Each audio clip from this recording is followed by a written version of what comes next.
Now, our top story today, US President Donald Trump has imposed a broad set of new tariffs on exports from dozens of trading partners, significantly escalating trade tensions just ahead of today's deal deadline.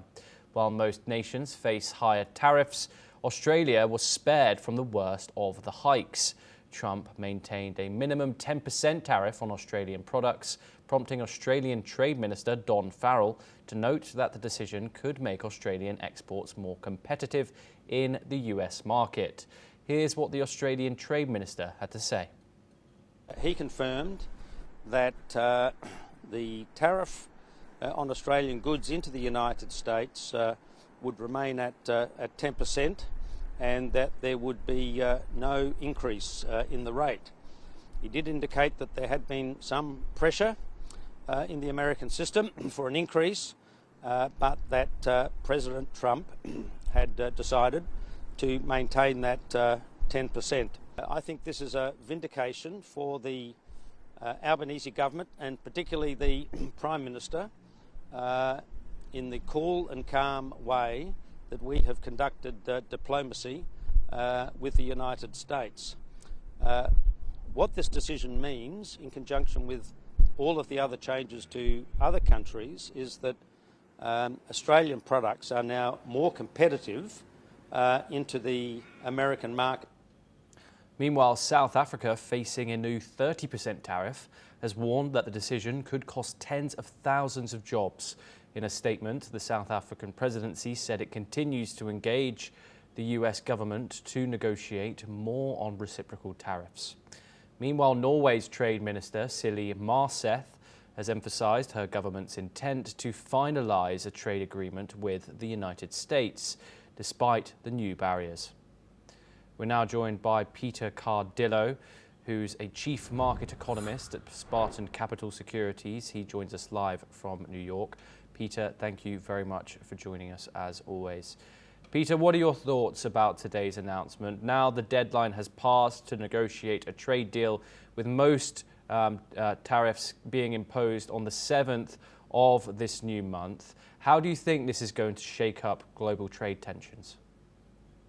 Well, I think it'll shake it up to the point where it'll probably bring negotiations back to the table, and lower tariffs can be set.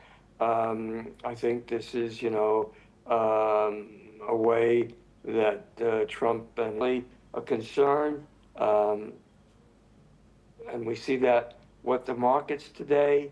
Most markets are lower. The United States is expected to open up lower despite real good, strong earnings from many companies. And so it's, a tactic that will probably result in lower tariffs going forward. Peter, there's obviously a lot of countries, a lot of numbers to look at, a lot of percentage points. However, who do you think has got the best deal here, or maybe the best out of a bad deal? Is it the United States, or is it someone like Cambodia, for example, who were previously facing a 49% tariff and have now managed to whittle it down to 19%. What are your thoughts, Peter? Well, at the moment, the United States has the best deal, because if they trade with us, obviously, that means the Treasury is going to collect a heck of a lot more money than they would at 10 or 5%. So countries that are paying 30 and 35 and 40 are going to be paying more on tariffs, which isn't basically a tax. So that means more money comes into the United States Treasury. And from that perspective, it's better for the United States. On the flip side of the coin is that perhaps some of the trading partners, not all, but some, could reverse and find other trading partners. And then, of course, from that perspective, then we are the losers. But in general, it's quite difficult for many countries to seek other trading partners in the interim without crippling their exports. So I think it's, as I said before, a tactic to bring everyone to the table. And I believe that, right now, the countries that have the best deal, probably Great Britain, the EU, and of course some of the other smaller countries that have negotiated trade deals that are only paying as much as 15 or 20%.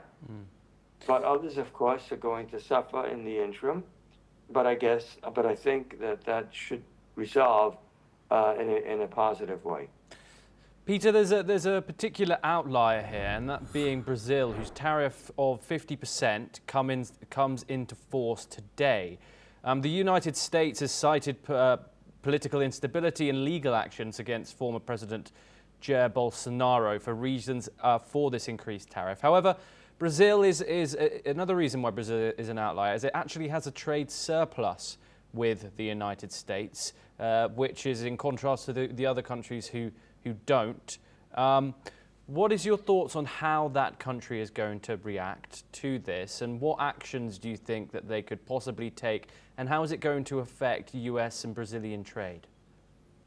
Well, obviously, the reaction is going to be one of despair, negative, obviously.